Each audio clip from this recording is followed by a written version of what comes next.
Bonjour à tous. Erasmus a soufflé ses 30 bougies. Lancé en 1987, le programme d'échange européen célèbre sa réussite, unanimement reconnue dans l'Union, en plein doute pourtant, après le vote sur le Brexit. Alors il a permis à 5 millions de jeunes de partir à l'étranger, 270 000 par an à l'heure d'aujourd'hui. Et puis les jeunes bénéficiaires ont sans doute gagné aussi une conscience plus aiguë d'être européens et le titre de Génération Erasmus. Alors maintenant, ce trentenaire s'ouvre au monde aussi, au métier, avec Erasmus+, dont nous allons parler avec vous, Jean Arthuis, parce que vous êtes très attaché à ce programme Erasmus+. Vous êtes député européen des démocrates et libéraux pour la France. Vous êtes face aujourd'hui à Inès Alayas-Sander, bonjour, une autre députée européenne des socialistes et démocrates. L'Espagne, c'est le premier pays de destination des Erasmus, mais ce n'est pas celui que vous avez choisi. Laura Kossler, bonjour.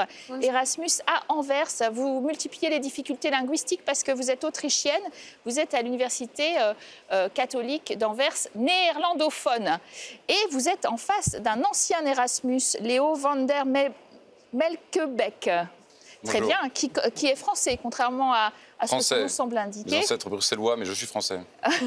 Auteur d'Homo Erasmus, un petit peu plus critique sur ce programme, puisque vous avez passé une très belle année en Italie, mais on va voir si elle a été tout à fait fructueuse. C'est vrai que c'est un Français qui a lui-même lancé cette idée d'Erasmus, Jacques Delors, qui pensait que c'était véritablement une façon de rallier la jeunesse. C'était un peu visionnaire d'ailleurs en 87, non? Oui, c'est une très belle idée. Permettre aux jeunes d'aller à la rencontre des autres, dans la diversité des pays. Enfin, aujourd'hui, lorsqu'on interroge les Européens, qu'on leur demande l'Europe, c'est quoi? Parce que l'Europe, au fond, a quelques peines encore à parler aux Européens. Eh bien, presque unanimement, l'Europe, c'est Erasmus et c'est l'euro. Donc, saluons cette initiative admirable qui a été offerte aux étudiants, excellent, mais je crois qu'il faut le permettre à tous les jeunes, et notamment aux apprentis. Alors, faisons quand même une opération vérité. C'est vrai qu'à l'origine, ils étaient 3 000. Et aujourd'hui, on est à 30 000, ça a multiplié par 10, c'est important. Mais est-ce que c'est une véritable mobilité estudiantine sur l'ensemble des étudiants? Est-ce qu'on ne pourrait pas faire mieux encore? Bon, on peut toujours faire mieux et c'est aussi ce que nous avons l'intérêt, l'intention. On l'a élargi pas seulement aux pays de la voisinage, aux autres pays européens non communautaires et encore mieux aux pays tiers, ce qui nous a permis aussi d'élargir la possibilité même de financement à travers d'autres instruments pour des pays tiers. Ça veut dire que vraiment cette possibilité de l'ouvrir à d'autres jeunes étudiants et améliorer les échanges entre étudiants européens et des pays voisins et des pays tiers, c'est encore un élément à ajouter pour faire des Européens, des jeunes Européens, des citoyens du monde, c'est ce qu'on veut. Alors, qu'est-ce qui vous a attiré dans Erasmus, Laura? Pourquoi vous avez décidé d'aller partir à Anvers, faire un Erasmus en néerlandais en plus, alors que vous êtes autrichienne? Donc, pour moi, il y a plus de raisons pour faire un Erasmus. C'est une bonne expérience personnelle parce que chaque fois qu'on doit grandir, doit vivre sans les amis à la maison, sans les parents, on doit être autonome, indépendant. Et pour moi, donc, mes études se sont ici en Belgique, en néerlandais, donc je peux aussi améliorer mes connaissances de la langue et je peux rencontrer beaucoup de gens de tout le monde, d'Europe et aussi d'autres connaissances qui, pour moi, sont très importantes aussi pour la vie professionnelle. Sur le curriculum, vous pensez que c'est une bonne ligne, finalement, Erasmus, c'est... Oui, définitivement. C'est sûr. Alors, vous avez une vision un peu plus critique, parfois, dans votre livre, Homo Erasmus. Critique, c'est-à-dire, mon livre n'est pas une critique d'Erasmus. Le but n'était pas de dire si Erasmus était un succès ou un échec, mais c'était d'apporter un témoignage un peu différent, un témoignage satirique sur ce qui est en effet toujours présenté comme un grand succès. On nous chante toujours les louanges de ce programme. Je dirais que parfois Erasmus peut peut être un peu au voyage étudiant ce que le Club Med est au tourisme. C'est-à-dire, c'est un peu dommage d'avoir des étudiants Erasmus qui restent entre eux, qui sont coupés du pays dans lequel ils se trouvent, qui restent enfermés dans un moule un peu superficiel. Qui ne parlent pas italien en Italie, vous dites par exemple. Vous êtes devenu prof d'italien, ça vous a quand même un peu réussi. Hein, tout à fait. Soyez honnête. C'était mon but. Mais j'ai rencontré des étudiants qui sont restés 1 an à Bologne et qui n'ont pas parlé un seul mot d'italien, qui se sont contentés d'un anglais global, hein, mal maîtrisé en plus. Donc c'est un peu dommage, je pense, de se couper comme ça. On va faire le point un petit peu sur ces étudiants Erasmus. La France, vous savez, avec l'Espagne et l'Allemagne, fait partie des pays qui envoient le plus d'étudiants à l'étranger en Erasmus. Mais la France est aussi le 3e pays d'accueil, après toujours l'Espagne et l'Allemagne, avec 7% du total des étudiants mobiles en Europe. Elle a enregistré une grosse hausse depuis 2007, 18%. Les étudiants apprécient énormément leur année hexagonale, comme nous le démontre tout de suite ce reportage. Elle devait passer 6 mois à Paris. Finalement, elle veut y faire sa vie. Francesca Bertola a participé à un échange Erasmus l'an passé, mais pour elle, pas question de retourner vivre à Rome. Paris, pour moi, aujourd'hui, ça représente ma maison. Parce que même si je suis toute seule, je ne me sens jamais toute seule. C'est une ville pour moi toujours vivante, il y a toujours plein de choses à faire. Chaque année, de plus en plus d'étudiants étrangers choisissent de venir en France. C'est le cas d'Inès Costa, une jeune Lisboète arrivée à Paris il y a tout juste 3 jours. C'était toujours mon rêve de venir étudier ici. Les premiers jours, c'est pas facile. Et nous habituer à la bureaucratie et faire les documents qu'il faut, le pass du métro, la résidence, c'est pas facile, mais c'est un challenge. Inès Costa est un peu perdue. Des services internationaux. Mais très vite, elle rencontre d'autres nouveaux arrivés venus d'encore plus loin. Je viens d'Argentine. Colombie. Je viens d'Argentine aussi. Erasmus ne concerne plus seulement les étudiants européens et s'ouvre même à d'autres publics, comme les lycéens. Alexis Corbier, en dernière année de bac pro cuisine, a passé 2 mois dans un grand hôtel suédois. J'ai appris au niveau de l'endurance, du langage aussi. J'ai dû souvent parler anglais, même si c'était difficile au début. Après, on a l'habitude. Après, on s'y habitue petit à petit. T'as l'impression que ça t'a fait grandir? Oui, oui. Dans la ville d'Erlaine. Ce jeune lycéen est revenu la tête pleine de souvenirs, pressé d'entreprendre d'autres voyages.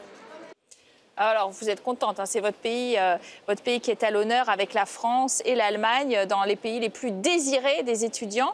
3,3 millions d'étudiants en effet, plus de 15 milliards d'euros de budget maintenant, 33 pays concernés. C'est un programme qui a bien grossi. Hein. Oui, bon, on est toujours pas au pourcentage qu'on voudrait de couverture de tous les étudiants européens. Et comme M. Arthuis disait bien, on veut aussi que ce soit un programme aussi pour les apprentis, c'est-à-dire pour l'apprentissage professionnel. Nous votons absolument parce que c'est là une base que nous avons besoin absolument pour l'emploi, pour la mobilité, pour le professionnel qui est très importante. Je dirais aussi que l'Espagne, ce n'est pas seulement pour les étudiants. Il y a aussi beaucoup des milliers de retraités, si pas des millions. Et ça veut dire que c'est là où il y a la convivialité, la capacité de construire aussi du lien social sur les places, on dirait aussi. Ce n'est pas seulement, dans les institutions, mais aussi la capacité, parce que c'est vrai qu'il y a cette critique dont on parlait de rester entre des Erasmus étudiants, mais il y a aussi la capacité de connaître d'autres institutions et de sortir dans les rues et dans les places européennes, qui est aussi le mode de vie européen. Alors pourquoi ça vous paraissait tellement important d'inclure les apprentis? Parce qu'en effet, il y a 28 statuts d'apprentis en Europe, oui. Et on est très très loin de l'uniformisation. C'est une façon de justement... C'est important parce que le vrai problème que nous avons en Europe, c'est le chômage. Et le chômage des jeunes. Plus de 5 millions de jeunes sont au chômage. Et dans certains pays, en Europe, c'est 1 sur 4. Dans certains pays, c'est 1 sur 2. Mais ce qu'on a noté aussi, c'est que dans les quelques pays européens qui ont une vraie tradition d'apprentissage, l'Allemagne, les Pays-Bas, l'Autriche, il n'y a pas de chômage. Nous savons aussi qu'Erasmus permet à ceux des étudiants qui en ont bénéficié, lorsqu'ils entrent dans la vie professionnelle, de mieux se protéger contre le risque de chômage. Et donc, ce que nous avons voulu, c'est combiner Erasmus, mobilité et apprentissage. Ça permet aussi à certains pays qui ont des législations critiquables, je pense à la législation française, de se remettre en cause, de voir comment ça se passe dans les pays où ça fonctionne bien et d'en tirer les enseignements. Donc, moi, je me réjouis que la Commission ait repris ce projet à son compte. Des crédits importants vont être inscrits pour des bourses Erasmus destination des apprentis.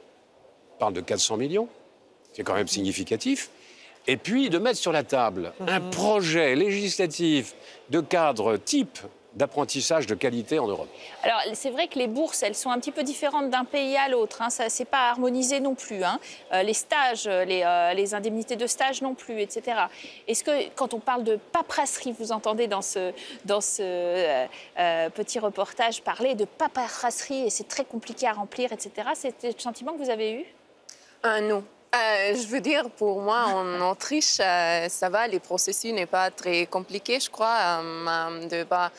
Mais il faut naturellement qu'on a des vraies informations, des informations correctes. Et il faut qu'on prévoit ce séjour il y a un an ou un semestre en avant pour vraiment préparer les documents. Mais je crois que ce n'est pas très difficile. S'il y avait des choses à améliorer, vous voyez quelle piste? Je pense qu'il ne faut pas partir avant que les étudiants partent, leur dire ce sera facile, ce sera génial, ce sera forcément magnifique, vous allez voir, tout va bien se passer. Non, parce que c'est un voyage. Et vivre dans un pays étranger, ça demande un effort.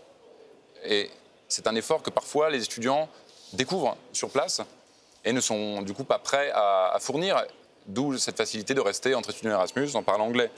Et je trouve ça dommage, toujours pareil, de retrouver, quand on voyage dans toutes ces capitales européennes, une sorte de monoculture dominante, faite de Subway, de Starbucks, de meubles Ikea, et du coup ne pas s'intéresser à la culture du pays. Alors, vous avez bien apprécié les spaghettis bolognaises. Bien sûr. On le comprend, à Bologne. Et en ce qui vous concerne, c'est vrai aussi qu'il y a des inquiétudes, il faut le dire. On dit que c'est le meilleur moyen de contrer l'attitude Brexit et on ne veut plus de l'Europe Erasmus, mais il y a des inquiétudes même sur le fait que si les Anglais partent, eh bien, quid des universités britanniques? Alors, est-ce que finalement, il faut encore remplir son dossier pour aller à Oxford ou un peu plus loin en Angleterre, où ça n'est plus la peine? Oui, bon, moi je voudrais ajouter que pour la bureaucratie, il y a aussi bureaucratie, comment dire, universitaire, générale ou avec les institutions. Par contre, je trouve que ce qu'il faudrait aussi renforcer, c'est pas seulement la bureaucratie des étudiants qui arrivent, mais les profs qui restent et qui doivent entretenir le dialogue avec les Erasmus et qu'au retour, ils doivent reconnaître ses homologues comme vraiment en égalité. Là, je pense que peut-être, pas plutôt un Erasmus, mais un training des profs qui gèrent... Il y a des marges de progression. Voilà, moi je trouve qu'il y a... Mais pour le Brexit, comme vous dites, je viens justement de lire un reportage où il y a ceux qui font la campagne anti-Brexit maintenant au Royaume-Uni, ce sont des anciens Erasmus, ou entre eux, il y a des anciens Erasmus, qui ont justement choisi, après avoir connu via Erasmus le Royaume-Uni, et là nous avons une belle image, et que justement, après cette reconnaissance ou cette connaissance... Ils sont devenus des citoyens plein. Absolument. On parle des bébés Erasmus. Le Royaume-Uni. Vous avez trouvé l'amour tous les deux, c'est vrai, les bébés Erasmus, la génération Erasmus. Je ne veux pas dévoiler ici ma vie personnelle. Je veux juste revenir sur ce qu'a dit tout à l'heure M. Arthus sur l'ouverture aux apprentis. Je trouve que c'est en effet très bien parce que ce sont des personnes qui ont un contact avec le monde du travail. Et du coup, ça évitera peut-être qu'Erasmus ressemble à une fête générale pendant une année. Hein, parce qu'encore une fois, c'est pas parce qu'on met... C'est dommage que c'est pas vrai. Hein. Non, bien sûr que c'est vrai. Moi, je suis désolé, j'ai fait Erasmus, j'ai observé ça. Et je trouve ça dommage. Moi, j'ai dans ma famille, c'est pas la fête. Eh bien, mais ce que je veux dire, c'est que c'est pas parce qu'on met 15 étudiants Erasmus dans une salle, qu'on les arrose de vodka banane, que ça va forcément produire quelque chose d'intéressant juste parce qu'ils sont Erasmus. Ça peut fournir les mêmes factures. C'est aussi la convivialité européenne. Ou le hooligan. Ça, c'est pas une critique d'Erasmus, mais plutôt de ma génération. Justement, quand on disait le Brexit, alors qu'est-ce qu'il faut dire à ces étudiants qui s'interrogent sur le fait que bientôt les universités britanniques seront fermées, ouvertes, les Britanniques pourront parmi nous rester des étudiants Erasmus ou pas? C'est plutôt au gouvernement. Moi, je pense que il ne faut pas punir les Britanniques. Le corps électoral a choisi de quitter, que le Royaume-Uni quitte l'Union européenne. Bon. Maintenant, il faut savoir quels sont les liens qu'on va maintenir. Enfin, on ne va pas élargir le channel entre le continent et la Grande-Bretagne. Donc je crois qu'il serait fâcheux de punir les jeunes, car la Grande-Bretagne peut sortir aujourd'hui de l'Union européenne et peut-être y revenir demain lorsque l'Union européenne aura un projet peut-être plus compréhensible par le peuple. Car au fond, si les Britanniques sont sortis, c'était une sorte de remise en cause de la gouvernance de l'Union européenne. Et c'est peu dire que tel que ça fonctionne aujourd'hui, il y a des marges de progression. À l'intérieur aussi, on pensait que parfois, de l'autre côté de l'Étroit, on avait des channels. On ne travaillait pas non plus pour une grande cohésion. Hein. Mais je dois dire en faveur des jeunes que justement les jeunes britanniques, ceux qui ont voté plus... Il faut maintenir ces liens-là, surtout pas les couper. D'abord parce que l'anglais est devenu une langue que la plupart d'entre nous sont amenés à pratiquer. Moi, je ne crois pas. Le français revient en force maintenant à Bruxelles. Hein. On m'a dit ce matin juste. Je ne crois pas que ce soit. Je ne crois pas que ce soit définitif. Il faut garder ces liens. Ce sont des jeunes qui feront l'Europe de demain, et par conséquent, il n'est pas question de les punir. Ceci relève. Welcome encore aux Britanniques, on a compris. Merci à vous d'avoir très bien illustré ce débat sur Erasmus, qui célèbre, je le rappelais, ses 30 ans. Merci à vous de nous avoir suivis. Nous allons nous tourner maintenant vers la Bulgarie pour recevoir notre grand invité. Il s'agit de Roumen Radev, le président, un ancien général de l'OTAN, qui est jugé très pro-russe. On va voir ce qu'il en est avec cette interview dans quelques minutes, juste après la pause.